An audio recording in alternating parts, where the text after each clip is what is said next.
उधम सिंह एक भारतीय क्रांतिकारी और स्वतंत्रता सेनानी थे जो 1919 के जलियांवाला बाग हत्याकांड का अकेले ही बदला लेने के लिए भारतीय इतिहास में एक जाना पहचाना नाम है।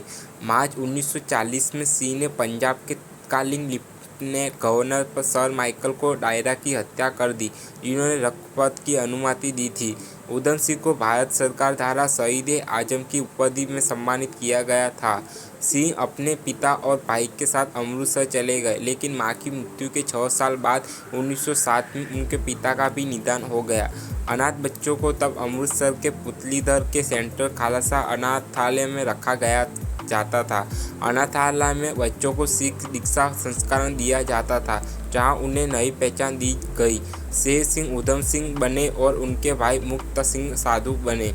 मैट्रिक की परीक्षा पास करने से पहले उनके भाई मुक्ता सिंह साधु का वर्ष 1917 में निधन हो गया। वर्ष 1919 में उन्होंने आखिरकार अनाथालय छोड़ दिया। सिंह प्रथम विश्व युद्ध के दौरान एक आम मजदूर के रूप में ब्रिटिश भारतीय सेना में शामिल हुए और विदेश यात्रा की। 1919 में उन्होंने जलियांवाला बाग के नरसंहार को देखने के बाद एक क्रांतिकारी के रूप में जीवन शुरू किया। हालांकि अभी तक इस बात की पुष्टि नहीं हो पाई है कि हत्याकांड के समय सिंह खुद घटना स्थल पर मौजूद थे या नहीं। उस समय के कई खातों में यह भी बताया गया है कि उधम सिंह ने अमृतसर में स्वर्ण मंदिर के पवित्र सरोवर में डुबकी लगाई थी और सैकड़ों निर्दोष लोगों के जीवन का बदला लिया था, जो उस दिन को डायरे के आदेश पर मारे गए थे। उस घटना ने सिंह को क्रांति के मार्ग पर चलने के लिए मजबूर किया और उनके 2 दशकों की राजनीतिक सक्रियता के दौरान उधम सिंह ने अलग अलग नामों और व्यवसाय के साथ 4 महाद्वीपों की यात्रा की। उनके उपनामों में उंडे सिंह, फेक, बाजिल, उदयन सिंह, उदय सिंह और अंतिम एक मोहम्मद सिंह आजाद शामिल थे। 1920 के दशक की शुरुआत में उधम गद्दार आंदोलन में शामिल हो गए और क्रांतिकारियों के लिए पंजाब भर में उनके स्पष्ट रूप से देशद्रोही साहित्य वितरित करके अपना अभियान चलाया। वह लंदन स्थित इंडियन वर्कर्स एसोसिएशन से भी जुड़े। सिंह कई कट्टरपंथी राष्ट्रवादी से भी मिले, जिन्होंने उनकी राजनीतिक विचारधाराओं को और अधिक प्रभावित किया। लगभग उसी समय उन्होंने पूर्वी अफ्रीका में कुछ काम किया और वह वहां गद्दार क्रांतिकारियों के साथ अधिक समय तक जुड़े रहे। वर्ष 1922 में सिंह भारत वापस आ गए, जहां वह बब्बर अकालीन आंदोलन की उग्रवादी गतिविधियों में शामिल हो गए। भारत लौटने के बाद उन्होंने अमृतसर में एक दुकान के माध्यम से अपनी क्रांतिकारी गतिविधियों को अंजाम दिया करते थे। उधम सिंह ने एक बढ़ई और नाविक के रूप में देश छोड़ दिया, जिन्होंने एक अमेरिकी शिपिंग लाइन के लिए काम किया था। इसके बाद उन्होंने क्रांतिकारियों के साथ संपर्क स्थापित करने के लिए यूरोप की यात्रा की। गद्दार पार्टी के लिए काम करते हुए क्रांतिकारी ने 20 से अधिक देशों की यात्रा की। उन्होंने जर्मनी, जापान, पोलैंड, सोवियत संघ, Italian, Hong Kong, Malaysia, Holland, Iran, Singapore और अन्य का भी दौरा किया। वर्ष 1927 में सिंह फिर से गद्दार साहित्य प्रचार के उद्देश्य भारत लौट गए। उन्होंने प्रतिनिधि और देशद्रोही साहित्य की कुछ प्रतियों के साथ देश में गोला बारूद, रिवॉल्वर और पिस्तौल की तरकस की, जिसमें गद्दारी दूरी शामिल थे। क्रांतिकारी को 30 अगस्त को अमृतसर जेल में 5 साल के लिए कैद कर दिया गया था। 23 अक्टूबर 1931 को उधम सिंह को केवल 4 साल की सजा काटने के बाद जेल से रिहा कर दिया गया था। भगत सिंह के हिंदुस्तान सोशलिस्ट रिपब्लिकन एसोसिएशन के साथ उनके घनिष्ठ संबंधों ने उन्हें ब्रिटिश पुलिस से रडार पर रखा। रिहा होने के बाद उधम सबसे पहले पंजाब में अपने पैतृक शहर सूनम गए, जहां उन्हें स्थानीय पुलिस द्वारा लगातार प्रताड़ित किया जाता था। स्थिति ने उन्हें वापस अमृतसर जाने के लिए मजबूर किया, जहां उन्होंने उर्फ राम मोहन मोहम्मद सिंह आज़ाद के साथ एक साइनबोर्ड पेटर के रूप में एक दुकान खोली।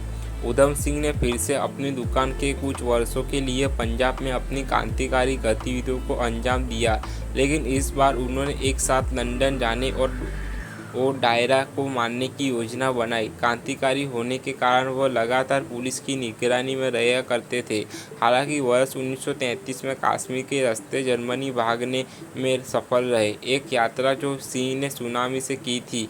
एक साल बाद 1934 में सिंह आखिरकार इंग्लैंड पहुंचे। हालांकि ब्रिटिश पुलिस की कुछ गुप्त रिपोर्टों ने दावा किया था कि उधम सिंह 1934 की शुरुआत तक भारत में। उनके अनुसार वह लगभग 3-4 महीने तक इटाली में रहे और फिर 1934 में इंग्लैंड पहुंचने से पहले उन्होंने फ्रांस, स्विट्जरलैंड और ऑस्ट्रेलिया की यात्रा की थी।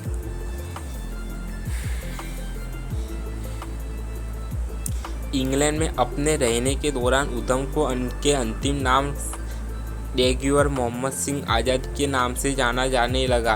उन्होंने विभिन्न समय की वर्ग की नौकरियां की और लंदन में इंडियन वर्कर्स एसोसिएशन में शामिल हो गए। उधम सिंह एलिफेंट बॉय और द फोर फेदर्स फिल्मों में एक छोटी सी भूमिका में दिखाई दिए हैं। 13 मार्च 1940 को इंग्लैंड में ध्येयपूर्वक प्रतीक्षा करने के लगभग 6 साल बाद सिंह को अंततः लंदन के कैक्स्टन हॉल में अपना बदला लेने का अवसर मिला, जहां रॉयल सेंट्रल एशियन सोसाइटी के साथ मिलकर ईस्ट इंडिया एसोसिएशन की बैठक आयोजित की जा रही थी। उधम ने अपनी डायरी में एक रिवॉल्वर छिपाकर हॉल में प्रवेश किया और शाम 4:30 बजे उन्होंने सर माइकल ओडायर पर 5 से 6 गोलियां चलाई, जिन्होंने इस अवसर पर बोलने के लिए मंच पर कदम ही रखा था। पंजाब के पूर्व उपराज्यपाल, जिसने जलियांवाला बाग में सैकड़ों लोगों की हत्या की अनुमति दी थी, उसे 2 ही गोली में मार दिया गया। उधम सिंह की गोलियों ने भारत के राज्य सचिव और बंगाल के पूर्व राज्यपाल लॉर्ड चैटलैंड को भी घायल कर दिया।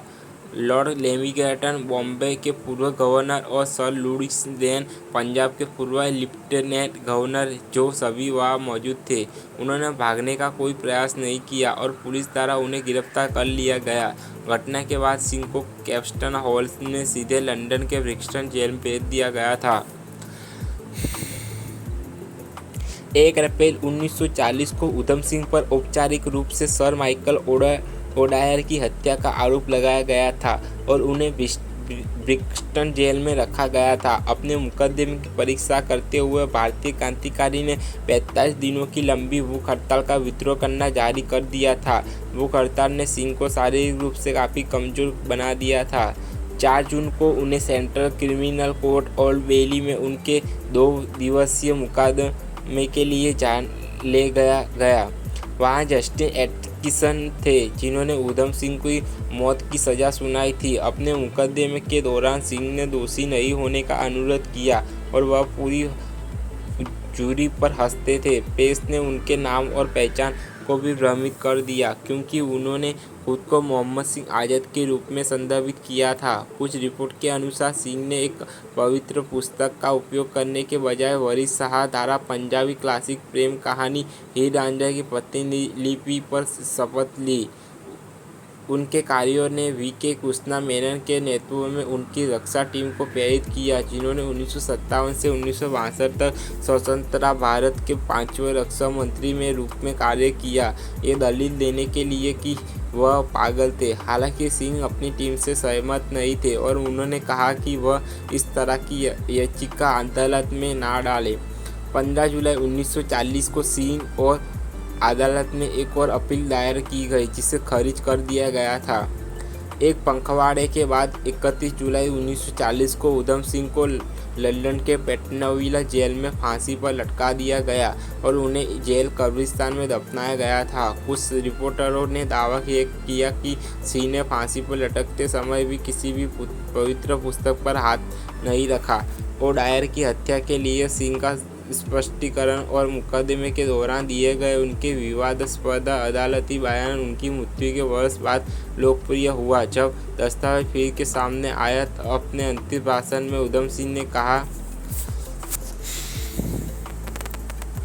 मैंने ऐसा इसलिए किया क्योंकि वह माइकल ओडायर उसके हकदार थे। वह मेरे लोगों की आत्मा को कुचलना चाहता था, इसलिए मैंने उसे कुचल दिया है। पूरे 21 साल से मैं बदला लेने की कोशिश कर रहा हूँ। मुझे खुशी है कि मैंने काम किया है। मैं मौत से नहीं डरता, मैं अपने देश के लिए मर रहा हूँ। मौत की सज़ा की परवाह मत करो, मैं एक उद्देश्य के लिए मर रहा हूँ। हम ब्रिटिश साम्राज्य से पीड़ित हैं, मुझे मुक्त होने के लिए मरने पर गर्व है। मेरी जन्मभूमि और मुझे आशा है कि जब मैं चला जाऊँगा मेरे स्थान पर मेरे हजारों देशवासी आएंगे जो तुम्हें गंदे कुत्तों को बाहर निकालोगे। मेरे देश को आज़ाद करने के लिए तुम भारत से साफ हो जाओगे और तुम्हारे ब्रिटिश साम्राज्यवाद को कुचल दिया जाएगा। मुझे अंग्रेज़ों के खिलाफ कुछ भी नहीं है। इंग्लैंड के मजदूरों के साथ मेरी बहुत सहानुभूति है। मैं समाजवादी सरकार के खिलाफ हूँ, ब्रिटिश साम्राज्यवाद के साथ नीचे।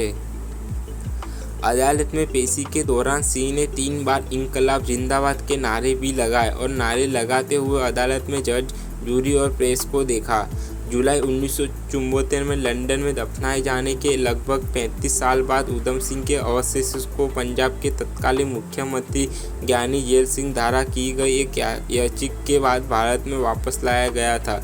कथित तौर पर सीएम ने तत्कालीन भारतीय प्रधानमंत्री इंदिरा गांधी से तत्कालीन ब्रिटिश सरकार से उनके लिए अनुरोध करने के लिए कहा था।